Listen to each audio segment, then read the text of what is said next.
A'udzu billahi minasyaitonir rajim. Bismillahirrahmanirrahim.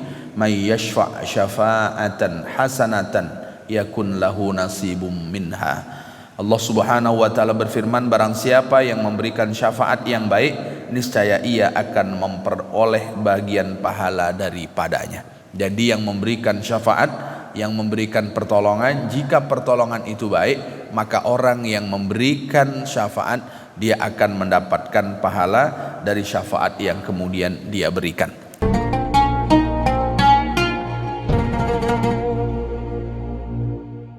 Assalamualaikum warahmatullahi wabarakatuh.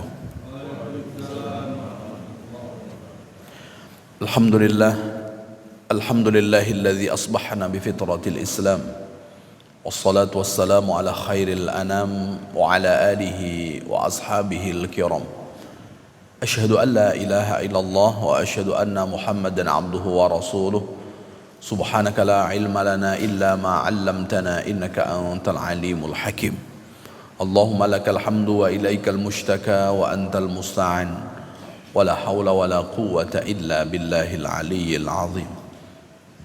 وقد قال تعالى في كتابه الكريم وهو أصدق القائلين أعوذ بالله من الشيطان الرجيم بسم الله الرحمن الرحيم يا أيها الذين آمنوا اتقوا الله حق تقاته ولا تموتن إلا وأنتم مسلمون. الآية صدق الله العظيم. أما بعد, ma'asyiral muslimin wal muslimat, para alim, para ulama, para asatidz, para tokoh masyarakat, para orang tua kami, bapak-bapak, ibu-ibu, dan seluruh jamaah salat fardu subuh yang semuanya insyaallah dimuliakan oleh Allah Subhanahu wa taala.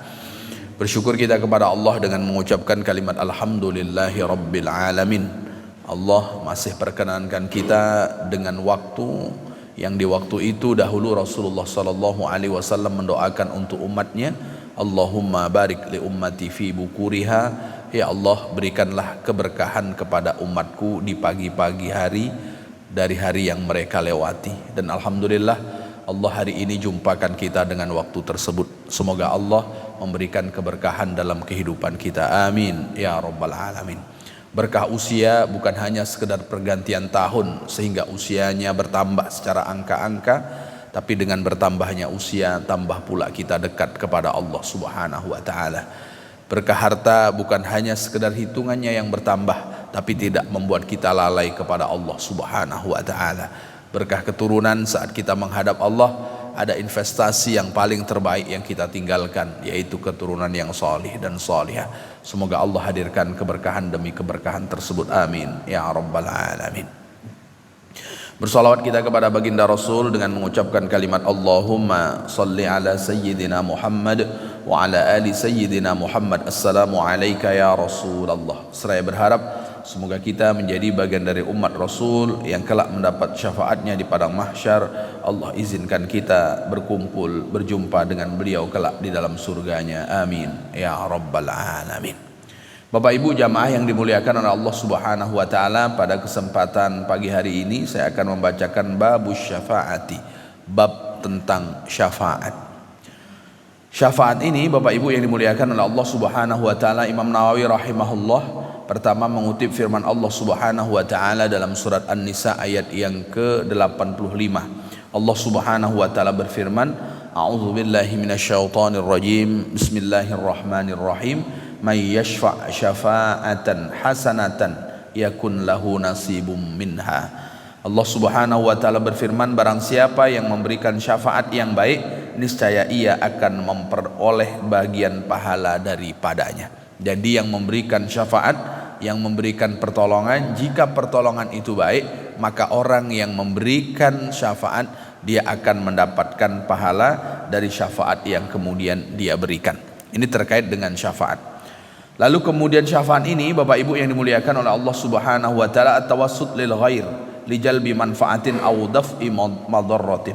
Yang disebut dengan manfaat itu adalah at-tawassut lil ghair. Tawassut itu maknanya menghadirkan pertolongan kepada orang lain supaya tidak terjadi madarat kepada orang lain atau kemudian hadir manfaat kepada orang lain. Itu yang disebut dengan manfaat. Mohon maaf Bapak Ibu yang dimuliakan oleh Allah Subhanahu wa taala, orang yang seharusnya melewati proses hisab, tapi diberi syafaat, ditolong oleh Rasulullah sehingga dia mendapatkan kebaikan, tidak ada madarat karena ditolong oleh Rasulullah Sallallahu Alaihi Wasallam sehingga tidak ada hisab. Nah, itu yang disebut dengan syafaat. Tapi syafaat yang saya sebutkan ini adalah syafaatnya baginda Rasul Sallallahu Alaihi Wasallam. Sementara syafaat yang dibahas di dalam bab ini adalah syafaat orang kepada orang. Artinya orang menolong orang lain, maka menolongnya itulah yang kemudian disebut dengan syafaat. Lalu kemudian Bapak Ibu yang dimuliakan oleh Allah Subhanahu wa taala, dalam bab ini Imam Nawawi rahimahullah mengutip sabda baginda Rasul sallallahu alaihi wasallam dari Abu Musa al-Asy'ari radhiyallahu anhu, ia berkata, "Kana Nabi sallallahu alaihi wasallam idza atahu talibun."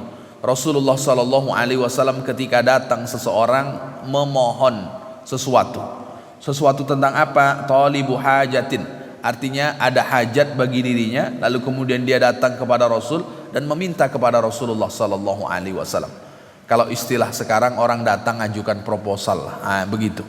Kalau dahulu dia datang tanpa ada tulisan yang kemudian disampaikan tentang kebutuhannya, tapi cukup disampaikan dengan lisan. Maka ketika datang kepada Rasulullah sallallahu alaihi wasallam, aqbala ala julasaihi, Rasulullah sallallahu alaihi wasallam menghadap kepada teman-teman duduknya Rasulullah sallallahu alaihi wasallam. Jadi Rasulullah sallallahu alaihi wasallam itu tidak serta-merta kebaikan lalu kemudian beliau semuanya yang mengambil, tapi diberikan kepada sahabat untuk kemudian turut serta terlibat dalam kebaikan tersebut. Maka ketika ada datang seseorang menjumpai Rasulullah sallallahu alaihi wasallam, ada hajat yang dia inginkan dari Rasulullah sallallahu alaihi wasallam, maka Rasulullah sallallahu alaihi wasallam mengatakan, "Isfa'u tu'jaru." Kata baginda Rasulullah sallallahu alaihi wasallam, berikanlah syafaat, berikanlah pertolongan. Maka siapa di antara kalian yang bisa memberikan pertolongan, tu'jaru, kalian akan mendapatkan pahala. Nah, ini menunjukkan bahwa Rasulullah sallallahu alaihi wasallam ketika ada orang yang punya hajat itu dia punya kebutuhan dan dia tidak bisa mencukupi kebutuhannya, ketika mengadu kepada Rasulullah sallallahu alaihi wasallam sampaikan kepada para sahabat, siapa yang bisa menolong maka dia akan mendapatkan pahala. Lalu selanjutnya Rasulullah sallallahu alaihi wasallam menyatakan, wa yaqdillahu ala lisani nabiyyi ma ahabba. Kata baginda Rasulullah sallallahu alaihi wasallam, dan Allah Subhanahu wa taala akan memenuhi apa yang diucapkan oleh nabinya, apapun yang dia sukai. Jadi Allah Subhanahu wa taala akan memenuhi apa yang disabdakan oleh baginda Rasul sallallahu alaihi wasallam terkait dengan apa yang dia sukai. Maknanya kalau Rasulullah suka mengajak para sahabat untuk menolong orang, maka orang yang menolong orang hajatnya Allah Subhanahu wa taala akan penuhi. Maka dalam riwayat yang lain, wallahu fi aunil abdi madamal abdu fi auni akhihi. Kalau ingin selalu mendapatkan pertolongan dari Allah Subhanahu wa taala, terlibatlah untuk menolong orang lain. Maka orang yang menolong orang lain, Allah Subhanahu wa taala akan tolong dia. Orang yang memberikan syafaat, memberikan pertolongan kepada orang lain di dunia, maka kemudian Allah Subhanahu wa taala akan memenuhi hajatnya. Ini hadisnya secara umum tentang syafaat. Kemudian yang kedua, Bapak Ibu yang dimuliakan oleh Allah Subhanahu wa taala, dari Sayyidina Abdullah bin Abbas radhiyallahu an fi qissati Barirah wa zawjiha, tentang kisahnya Barirah dengan suaminya. Barirah ini seorang budak, suaminya juga seorang budak. Ini sama-sama budak. Maka kalau satu merdeka yang kemudian satu tidak, terkhusus perempuan yang merdeka, maka dia boleh memilih apakah dia akan lanjutkan status pernikahannya atau kemudian dia akan fasah. Fasah itu artinya menghentikan hubungan suami istrinya. Ini Barirah radhiyallahu anha ketika itu dia merdeka. Dan Bapak Ibu yang dimuliakan oleh Allah Subhanahu wa taala, merdeka itu satu di antara hal yang banyak dilakukan oleh para sahabat dahulu. Kenapa banyak dilakukan oleh para sahabat? Karena satu di antara cabang keimanan itu disebut dengan fakku riqabin, melepaskan status orang dari budaknya. Maka orang yang melepaskan status orang dari budaknya, Allah Subhanahu wa taala akan memerdekakan ia dan seluruh anggota tubuhnya dari api neraka Allah Subhanahu wa taala. Maka dahulu banyak sahabat-sahabat yang memerdekakan hamba sahaya. Termasuk yang tidak asing bagi kita adalah Sayyidina Abu Bakar As-Siddiq radhiyallahu an ketika memerdekakan Sayyidina Bilal bin Rabah. Jadi Bilal bin Rabah ini budak hamba sahaya. Majikannya bernama Ubay bin Khalaf. Lalu saat itu Ubay masuk Islam. Saat masuk Islam didengar oleh majikannya, dan majikannya marah ketika budaknya masuk Islam, sehingga diseret ke tengah padang pasir, ditindih di atas dadanya batu besar. Kalau engkau tak kembali kepada agama asalmu, maka siksa ini tak akan pernah berhenti darimu. Bilal meskipun disiksa, meskipun nyawa menjadi taruhannya, dia tetap mengatakan ahad, ahad, ahad, Allah Esa, Allah Esa, Allah Esa. Lalu kemudian lewatlah Abu Bakar radhiyallahu an, lalu kemudian Abu Bakar memerdekakannya. Berapa yang harus dikeluarkan oleh Abu Bakar untuk memerdekakan Bilal bin Rabah? Bapak Ibu yang dimuliakan oleh Allah, Abu Bakar mengeluarkan senilai 285 gram emas, 75. Itu yang dikeluarkan oleh Abu Bakar untuk memerdekakan Bilal bin Rabah. Kalau kita kruskan dengan uang, kira-kira Bapak Ibu, kalau katakanlah emas 1 juta, itu kurang lebih 286 juta. Itu untuk memerdekakan orang. Jadi memerdekakan orang ini tak main-main, memang orang yang kaya. Kalau tak kaya tak bisa memerdekakan orang.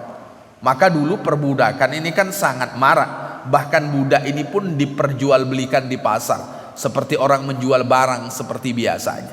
Makanya ketika nengok Bilal bin Rabah disiksa oleh majikannya, Abu Bakar ingin melepaskan dia dari siksaan majikan. Lalu kemudian dengan memberikan uang besar, tak sedikit pun Abu Bakar meminta agar Bilal memberikan tenaganya kepada Abu Bakar, meskipun sudah dibeli.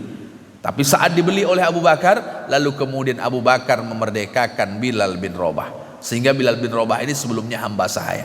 Begitu juga di antara hamba sahaya adalah Barirah. Barirah ini seorang sahabat perempuan, dan kemudian istrinya.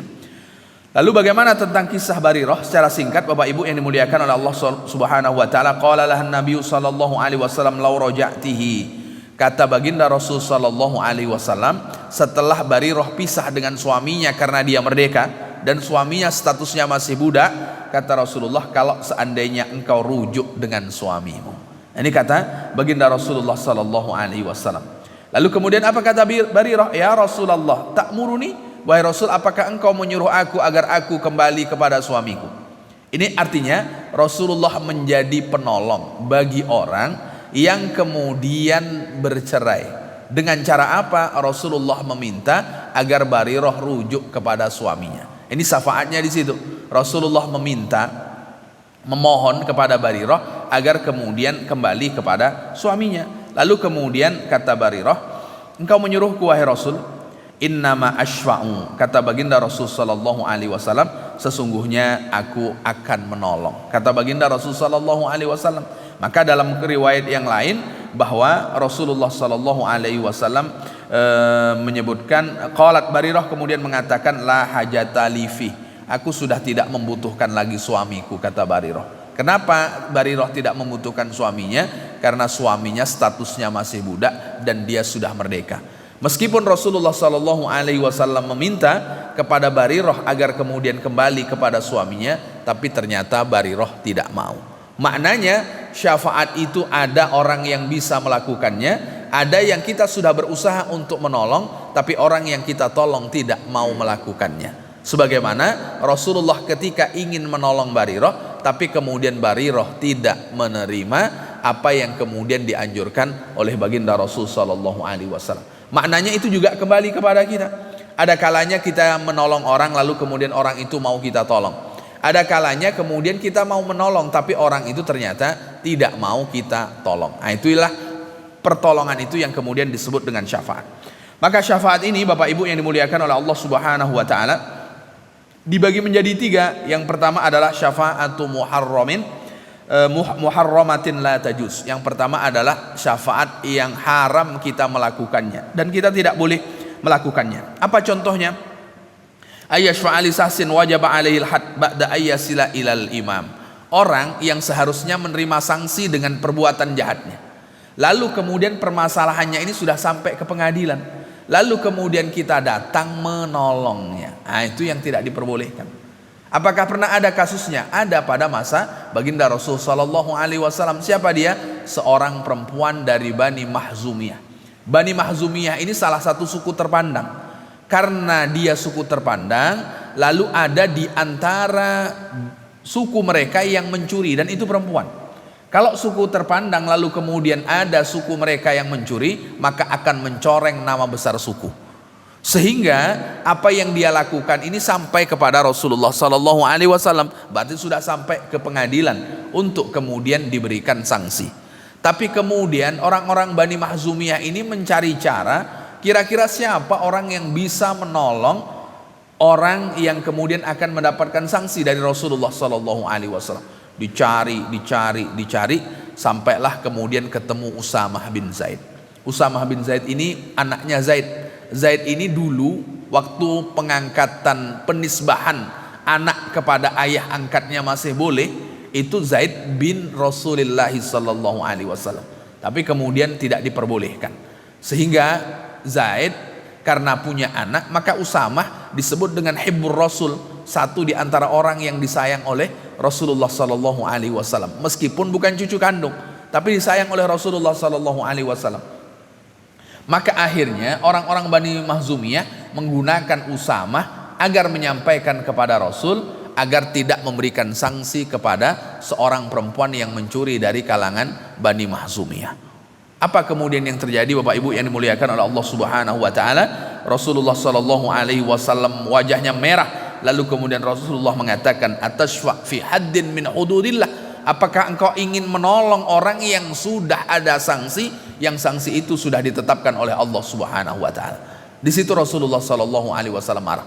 Tapi kalau perkara itu belum sampai di pengadilan, maka orang yang memaafkan sebelum sampai ke pengadilan, orang yang kemudian lebih memilih memaafkan, nah itu akan baik orang yang memaafkan.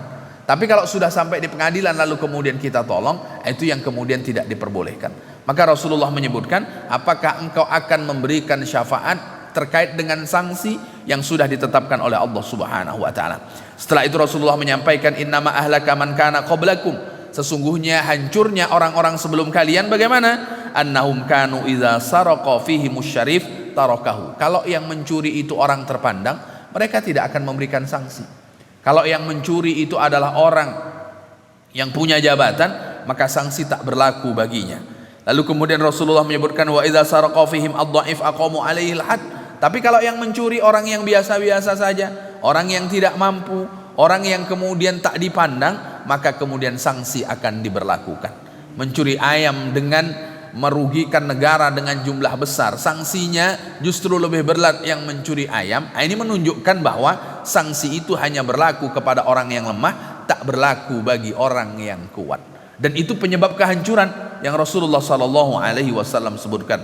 Wa aimallah, dan demi Allah kata baginda Rasulullah sallallahu alaihi wasallam, lau anna Fatimah binti Muhammadin saraqat laqata'tu yadaha. Kalaulah seandainya yang mencuri itu Fatimah, meskipun dia anakku, aku tidak akan menolong ia, karena sudah ada tentang had, tentang sanksi, tentang balasan bagi orang yang mencuri, apa kemudian hukum yang akan dia terima. Meskipun itu Fatimah, kalau seandainya dia yang mencuri, kata baginda Rasul, maka aku akan memotong tangannya. Inilah menolong yang kemudian tidak diperbolehkan. Menolong siapa? Menolong orang yang seharusnya mendapatkan sanksi, lalu kemudian ditolong, dan orang yang menolong ini adalah dia melakukan sesuatu yang tidak diperbolehkan, meskipun secara sebutan syafaat. Maka syafaat itu ada yang baik, ada syafaat yang tidak baik.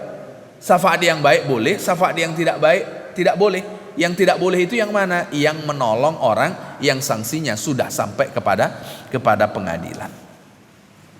Itu yang pertama. Kemudian yang kedua, Bapak Ibu yang dimuliakan oleh Allah Subhanahu wa taala, ayyashfa fi syai'in muharramin, menolong sesuatu yang sesuatu itu tak boleh dilakukan. Kalau tadi kan sudah dilakukan, lalu kemudian sampai ke pengadilan dia tolong. Kalau sekarang ini menolong kepada sesuatu yang tidak boleh itu melakukannya. Contohnya apa? Meminang, melamar orang yang sudah dilamar. Orang ini kan sudah dilamar oleh orang ini, maka statusnya haram melamar pinangan orang lain. Melamar lamaran orang lain, meminang perempuan yang sudah dipinang oleh orang lain, itu tidak boleh. Akhirnya yang ingin melamar ini karena status perempuan ini sudah pinangan orang, dia cari orang yang bisa melobi ayahnya agar membatalkan pinangan, lalu kemudian menerima pinangan orang yang kedua. Maka mencari orang yang orang itu bisa memberikan syafaat kepadanya dengan cara orang ini melobi ayahnya, maka proses seperti ini itu tidak diperbolehkan. Karena meminang pinangan orang itu tidak diperbolehkan. Sama dengan membeli barang yang sudah dibeli oleh orang. Bapak Ibu yang dimuliakan oleh Allah, jual mobil, lalu kemudian sudah terjadi kesepakatan antara ibu dengan pembeli mobil dengan harga yang sudah ditentukan. Akhirnya ada orang yang ingin betul dengan mobil yang Bapak Ibu jual.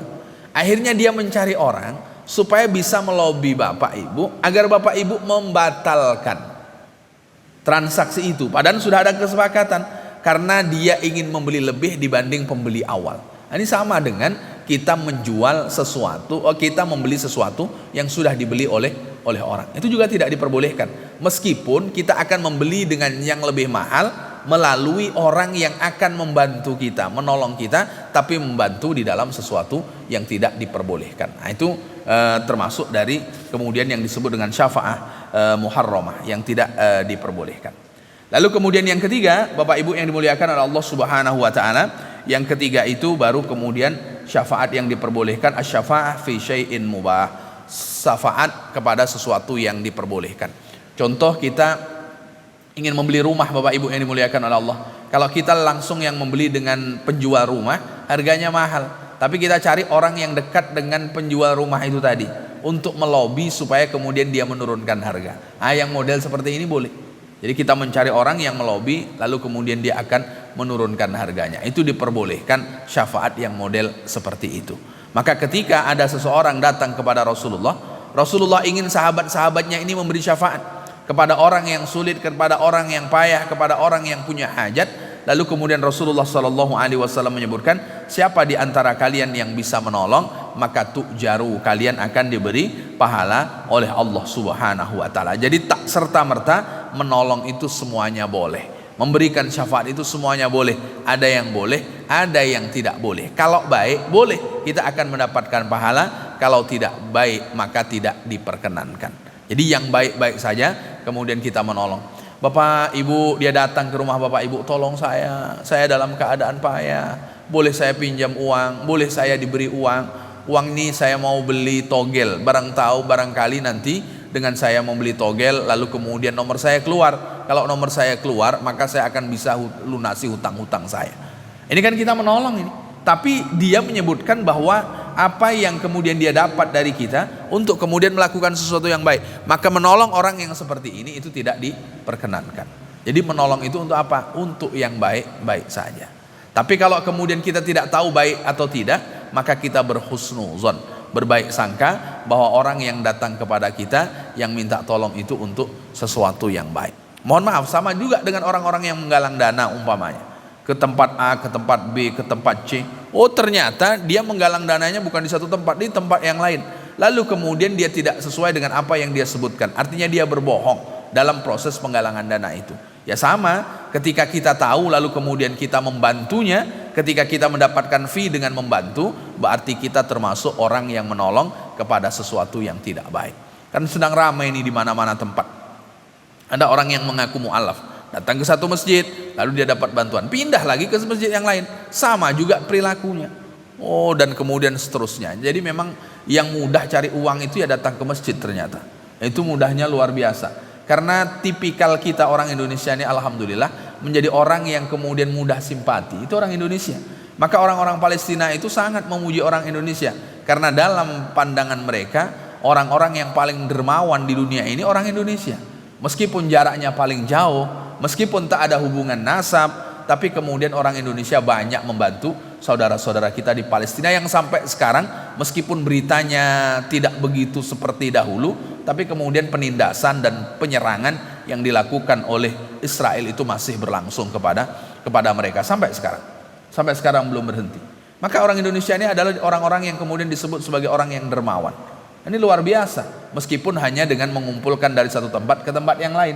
Tapi kalau kemudian kita membantu jelas untuk sesuatu yang baik, maka kita menolong untuk sesuatu yang baik, dan kita akan mendapatkan pahala dari syafaat yang kemudian kita berikan. Tapi kalau untuk sesuatu yang tidak baik, atau kemudian kita tahu bahwa sesuatu itu tidak baik, maka jangan terlibatlah di dalam hal yang disebut dengan menolong tersebut. Maka untuk sesuatu yang baik, maka bantulah. Jadi yang baik.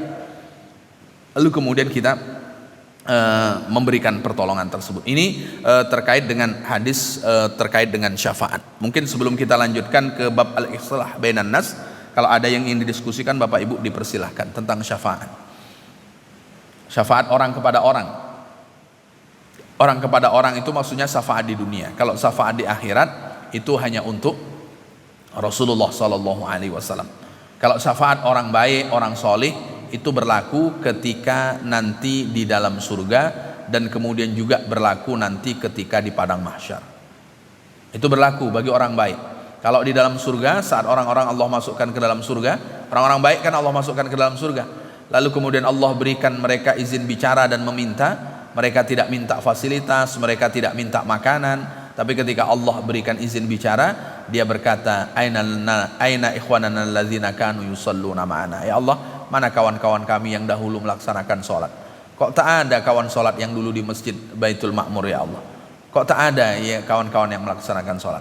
Maka ketika dia menyebutkan itu, kata Allah Subhanahu wa ta'ala, coba kau tengok dalam neraka kalau tak ada dalam surga. Ternyata nampak kawannya itu di dalam neraka. Lalu kemudian kata Allah Subhanahu wa ta'ala kepada yang bersangkutan, akhriju man araftum. Kalau engkau kenal dia, keluarkanlah. Nah, itu maka mengeluarkan itu dia menolong kawannya yang amalnya tak cukup mengantarkan ia masuk ke dalam surga, sehingga transit dulu di neraka tapi ditolong oleh kawan baiknya. Nah, itu diantaranya. Dan diantaranya lagi Bapak Ibu, syafaat itu berlaku bagi siapa? Bagi orang yang memberikan minum kepada orang yang sangat kehausan, bagi orang yang membutuhkan air dan sangat-sangat membutuhkan. Ketika itu mereka berselisih jalan saat berada di padang mahsyar. Yang satu dikelompokkan dengan orang yang baik, yang satu kemudian dikelompokkan dengan orang yang tidak baik. Lalu kemudian yang dikelompokkan dengan yang tidak baik ini, dia menengok orang, Tuan, wahai Tuan, engkau dahulu adalah orang yang telah memberikan aku minum. Mohon maaf, yang memberikan minum ini dikelompokkan kepada yang tidak baik, tapi yang diberi minum dikelompokkan kepada yang baik. Lalu kemudian yang diberikan minum ini menyebutkan bahwa engkau dahulu ketika itu telah memberikan minum kepadaku, sehingga dia bisa menyeret, berarti menolong dari kelompok yang tidak baik menjadi kelompok yang baik. Nah, itu diantara syafaat yang berlaku nanti di kampung akhirat. Kalau di dunia siapa saja bisa melakukannya, karena siapa saja bisa melakukannya, maka Rasulullah Shallallahu Alaihi Wasallam memanggil para sahabatnya, menyampaikan di hadapan para sahabat yang duduk bersama dengan Rasul, tolonglah, kalau engkau menolong tu'jaru, kata baginda Rasul, maka engkau akan mendapatkan pahala. Baik Bapak Ibu, kalau ada yang ingin ditanyakan dipersilahkan. Baik, silakan Pak. Ada orang membantu, setelah selesai dibantu, sekian tahun yang akan datang dibaca-baca bantu. Apakah itu masih ada hasilnya? Baik. Ya. Dalam Islam itu ada yang namanya ikhlas.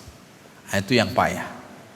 Maka kata Imam Zunnun al-Misri, di antara ciri-ciri orang yang ikhlas, dia saat melakukan amal baik melupakan amal baik yang sudah pernah dia buat sebelumnya. Kalau dia melupakan berarti dia tidak akan sebut-sebut. Saat dia melakukan amal baik yang dulu pernah dia buat meskipun banyak, dia tidak akan sebut. Dia lupakan amal baik itu. Dia lupakan amal baik sehingga dia tidak menyebut-nyebutnya. Itu diantara ciri-ciri orang yang ikhlas. Saat kita bersedekah hari ini, kita melupakan sedekah-sedekah yang pernah kita buat sebelum-sebelumnya. Untuk apa? Untuk menghadirkan ikhlas. Maka orang yang mengungkit, yang menyebut-nyebut kebaikan, tanda bahwa dia tidak ikhlas saat memberikan itu. Maka tak dianjurkan untuk mengungkit perbuatan baik, untuk menyebut perbuatan baik yang pernah kita buat tempo dulu. Tapi kan dia ini jahat betul dengan saya Pak Ustaz, terpaksa saya harus menyebutnya. Ya, keterpaksaan kita menyebutnya itulah yang kemudian melunturkan keikhlasan kita. Jadi yang merusak keikhlasan itu tadi, menyebut-nyebut kebaikan lama yang sudah kita lakukan saat kita melakukan kebaikan berikutnya. Nah, jadi menyebutkan kebaikan berikutnya lama itu memang tidak dianjurkan. Ya, tidak usah disebut-sebut. Terkhusus kita, kalau orang menyebutnya itu berarti orang mengenang baik kita. Tapi kalau kemudian kita yang menyebutnya, nah itu berarti kita termasuk orang-orang yang mengungkit kebaikan lama kita. Nah, mungkin itu. Baik. Allah alam. Baik, silakan Ibu. Ya Bu, sampai insya Allah suaranya Bu. Baik, waalaikumsalam warahmatullahi wabarakatuh. Baik, silakan. Baik.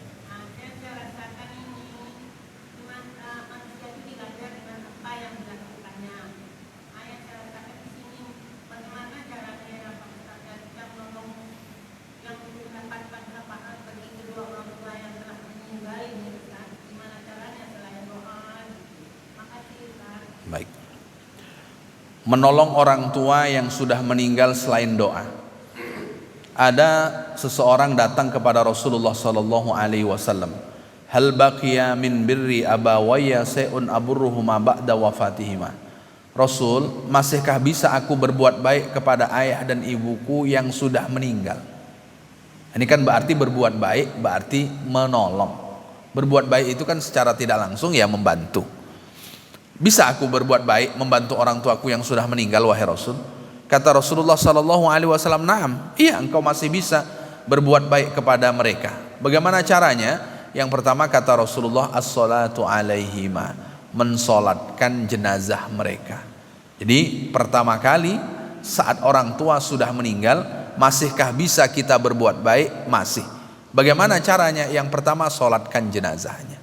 Jadi mensolatkan jenazah kedua orang tua itu bentuk berbakti kepada orang tua yang sudah meninggal.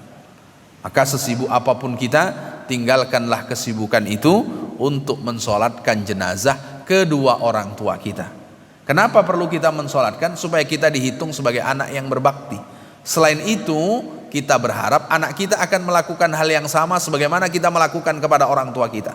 Maka Rasulullah menyebutkan, rahimahullahu walidan a'ana ala birri waladih. Allah akan memberikan rahmat kepada orang tua yang membantu anaknya menjadi baik. Maka saat dia membantu anaknya menjadi baik, saat orang tuanya tidak ada, maka dia akan berbuat baik kepada kedua orang tuanya. Ketika orang tuanya meninggal, maka dia akan mensolatkan jenazahnya.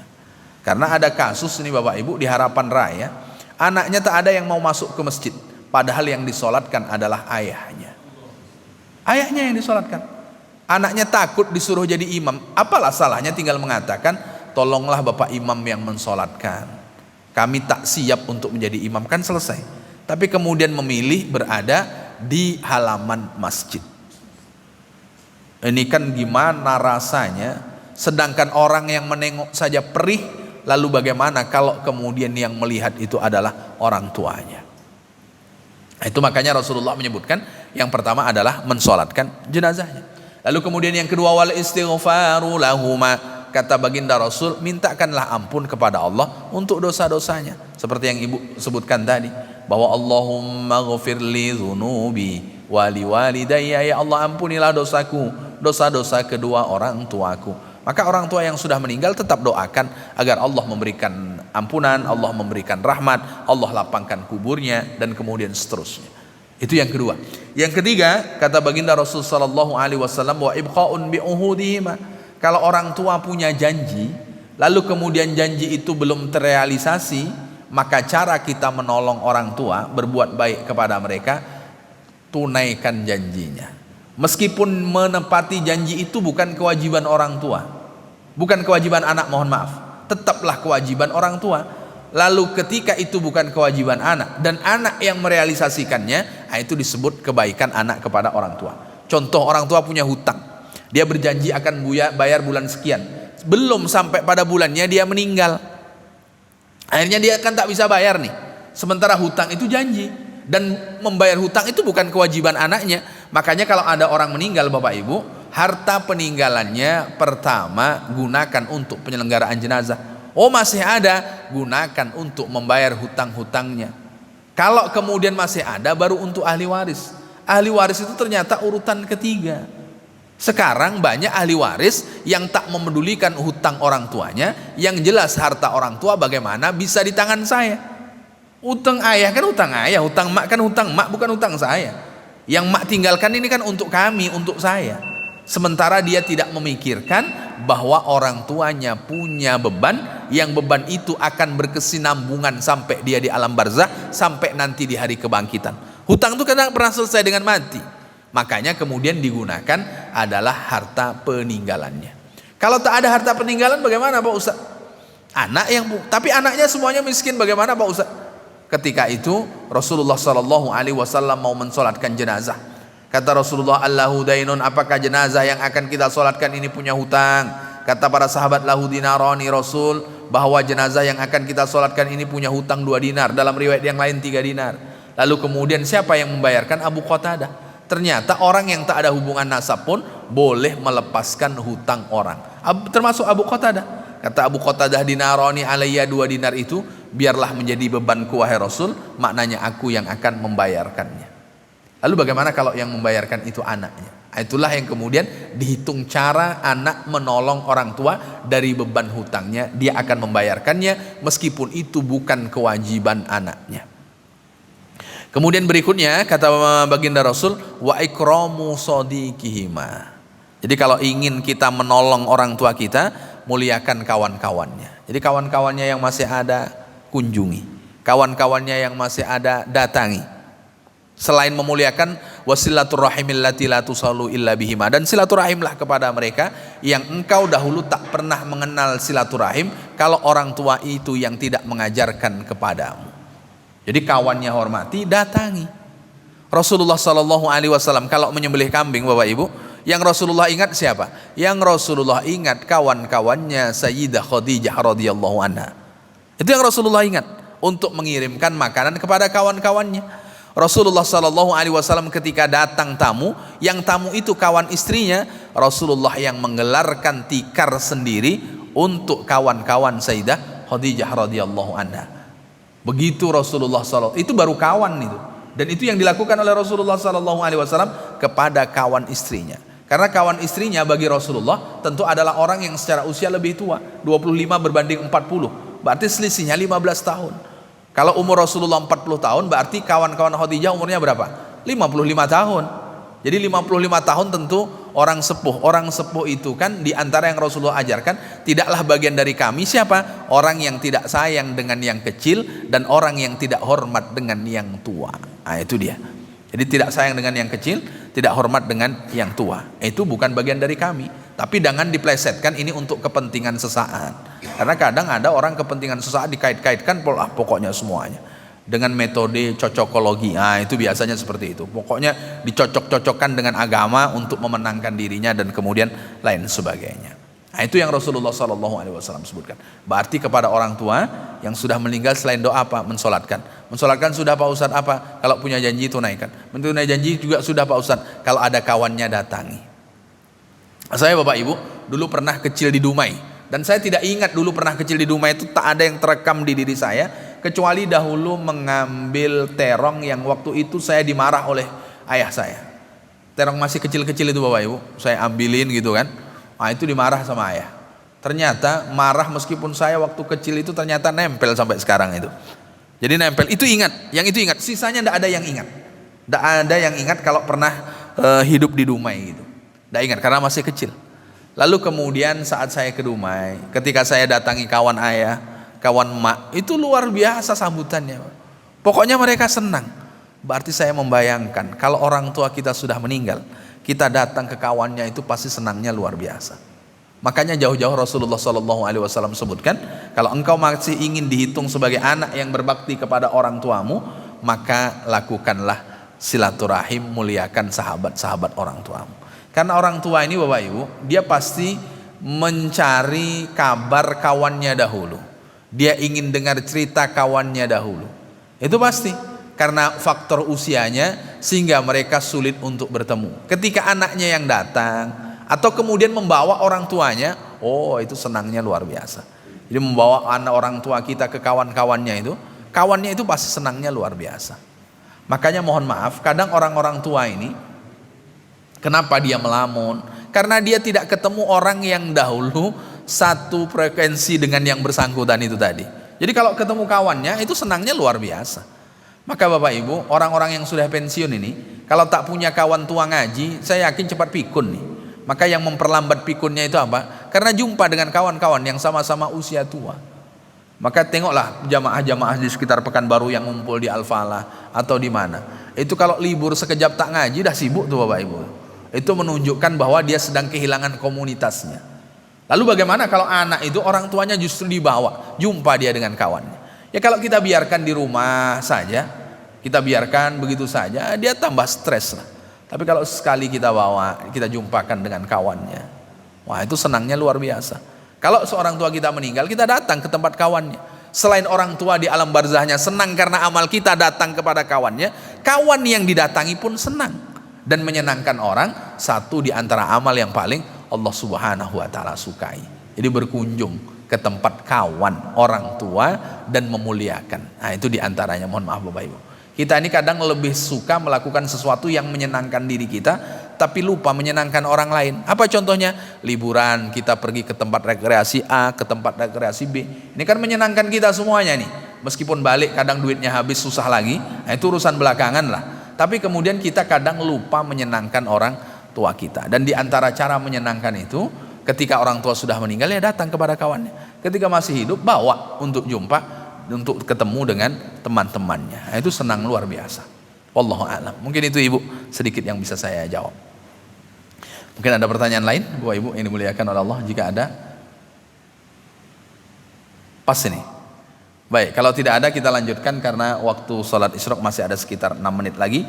Babul islah bainan nas, bab mendamaikan antara sesama manusia. Jadi mendamaikan itu ternyata perintah. Maka kita tidak dianjurkan untuk memperpecah belah. Dalam hal ini Allah Subhanahu wa taala berfirman yang dikutip oleh Imam Nawawi dalam surat Al-Hujurat ayat yang 10, ayat yang ke-10, a'udzubillahi minasyaitonirrajim, innamal mu'minuna ikhwah. Sesungguhnya orang-orang yang beriman itu bersaudara. Fa aslihu baina akhwaikum. Kalau seandainya ada dua di antara mereka yang bertikai, maka damaikanlah. Jadi mendamaikan dua orang yang bertikai itu adalah perintah Allah untuk menjaga persaudaraan.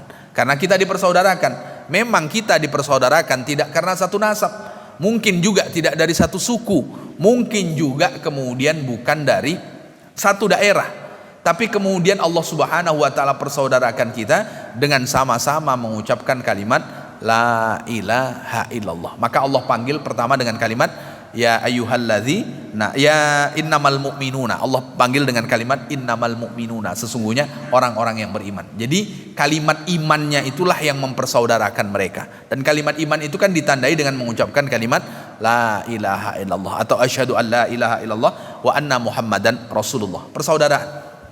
Tapi Bapak Ibu, persaudaraan itu tak mungkin terjaga dengan baik kalau kita tidak memupuknya. Orang betul sama-sama mengucapkan asyhadu an la ilaha illallah wa anna muhammadan rasulullah. Sama-sama mengucapkan la ilaha illallah. Tapi kalau persaudaraan itu tidak kita pupuk, maka pertikaian akan terjadi. Maka orang tidak akan mendamaikan, justru mungkin akan menjadi kompor yang ketiga bagi orang yang sedang bertikai. Dia hadir bukan untuk kemudian mendamaikan pertikaian. Dia hadir bukan untuk menenangkan orang yang sedang bermusuhan, tapi mendamaikan orang yang sedang bertikai dan bermusuhan. Sama-sama orang itu mengucapkan kalimat la ilaha illallah, itu adalah perintah agama, dan itu tak mungkin kita lakukan kalau persaudaraan itu kita tidak memupuknya. Lalu bagaimana cara memupuk rasa persaudaraan? Kata Imam Farmawi dalam tafsir Maudhu'i beliau, memupuk rasa persaudaraan itu ada beberapa tahap. Yang pertama dari tahap itu adalah al-mubadaratu ilal musafahati indal liqa. Kalau berjumpa cepat-cepat berjabat tangan. Berjabat tangan itu ternyata menghilangkan rasa amarah, menghilangkan rasa benci. Kalau sudah berjabat tangan, orang kalau sedang marah kira-kira mau suruh berjabat tangan langsung Bapak Ibu? Oh, enggak mau dia. Sedangkan lebaran saja masuk pintu masjid aja dari tempat yang berbeda. Nah, itu kenapa? Karena masih marah.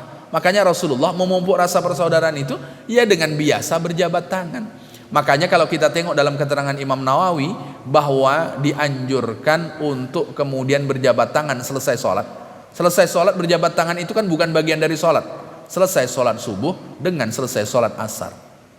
Kenapa selesai sholat subuh? Supaya hari kita akan melewati, kita tidak ada dengki marah dengan orang. Karena selesai sholat subuh tadi kita sudah berjabat tangan. Kenapa asar? Supaya malam kita tidak membawa masalah kita dengan orang. Maka asar tadi berjabat tangan.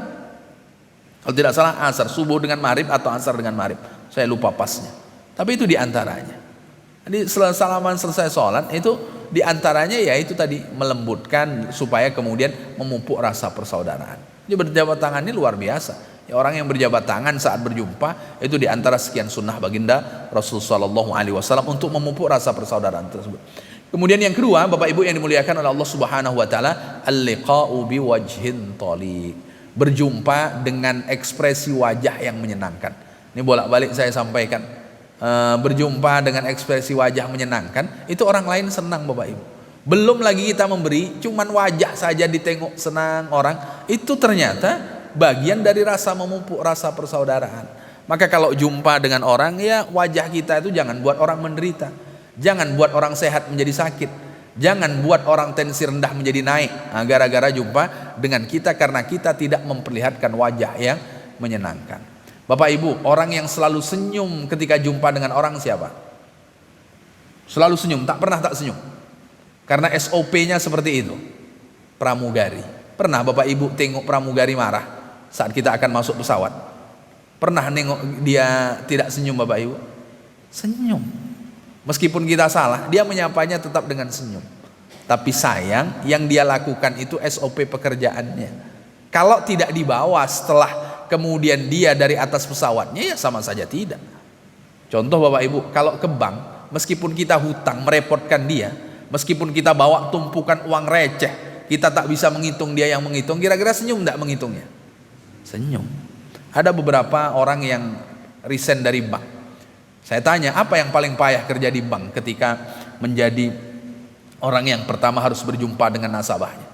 Kata dia, yang paling payah itu Pak Ustadz, kalau ada orang bawa tabungan, orangnya tua, uangnya receh semuanya, kita yang disuruh ngitung. Wah, itu paling tak enak itu, kata dia. Itu yang paling tak enak. Tapi mereka menyambutnya dengan tetap senyum.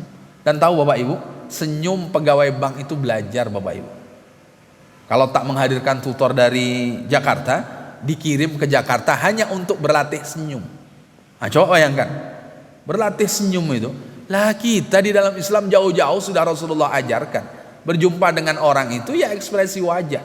Ekspresi wajah yang menyenangkan itu kan artinya ya ada nilai senyumnya. Maka tabassumuka fi wajhi akhika shadaqah. Senyummu kepada saudaramu itu sedekah.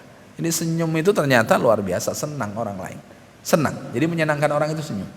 Coba Bapak Ibu jumpa dengan pasien, lalu kemudian status Bapak Ibu perawat atau kemudian status Bapak Ibu dokter. Jumpa dengan pasien lalu kemudian wajah besongot kata orang Melayu, tak sembuh-sembuh tuh pasiennya.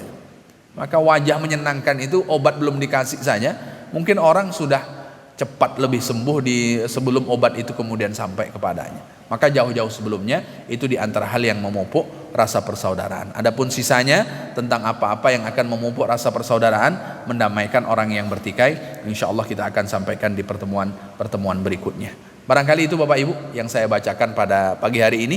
Tutur kata yang kurang berkenan saya mohon maaf. Sama-sama kita tutup dengan doa kafaratul majlis. Subhanakallahumma wa bihamdika asyhadu an la ilaha illa anta astaghfiruka wa atubu ilaik. Assalamualaikum warahmatullahi wabarakatuh.